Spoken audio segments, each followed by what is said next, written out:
Star Rajinikanth cinema, పైగా అతని career లోనే బిగ్ బడ్జెట్. బాలీవుడ్ నుండి అమీర్ ఖాన్ వచ్చాడు, శాండిల్వుడ్ నుండి ఉపేంద్ర, టాలీవుడ్ నుండి నాగార్జున విలన్ రోల్ చేస్తున్నాడు.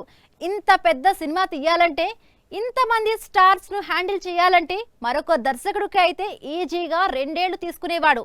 కానీ లోకేష్ మాత్రం జస్ట్ 1 ఇయర్ లోపే కంప్లీట్ చేసేశాడు. వెట్టగాన్ తర్వాత రజనీకాంత్ నటిస్తున్న సినిమా కూలీ. తమిళ star director Lokesh cinematic universe maker ఈ చిత్రాన్ని తెరకెక్కిస్తున్నాడు. విచిత్రం ఏంటంటే అప్పుడే ఈ సినిమా షూటింగ్ కంప్లీట్ చేసుకుంది. అందుకు సంబంధించిన వీడియో సోషల్ మీడియాను షేక్ చేస్తుంది. రజనీకాంత్, అమీర్ ఖాన్, ఉపేంద్ర, నాగార్జున ఇలాంటి ఇండియన్ బిగ్ స్టార్స్ అందరూ నటించే చిత్రాన్ని లోకేష్ కేవలం 8 నెలల్లో పూర్తి చేశాడు. పైగా సినిమాపై క్రేజ్ తీసుకొచ్చేందుకు ఎప్పటికప్పుడు ప్రమోషన్ కంటెంట్ వదులుతూ వచ్చాడు. మొత్తంగా 160 రోజుల్లోనే కూలీ సినిమా షూటింగ్ కంప్లీట్ కావడం ఇప్పుడు కోలీవుడ్ లో హాట్ టాపిక్ గా మారింది.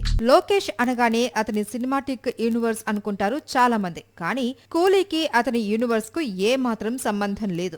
పూర్తిగా కొత్త కథతో కూలీని తెరకెక్కించాడు లోకేష్. ఇదే ఏడాది ఆగస్టు 15న ఈ మూవీని రిలీజ్ చేయాలనుకుంటున్నారు. మరి అదే రోజున బాలీవుడ్ నుంచి వార్ 2 రిలీజ్ అవుతుంది. క్లాష్ కావాలి అనుకుంటే కూలీ దిగుతాడు, లేదు అనుకుంటే కాస్త ఆలస్యంగా బాక్స్ ఆఫీస్ ముందుకు వస్తాడు.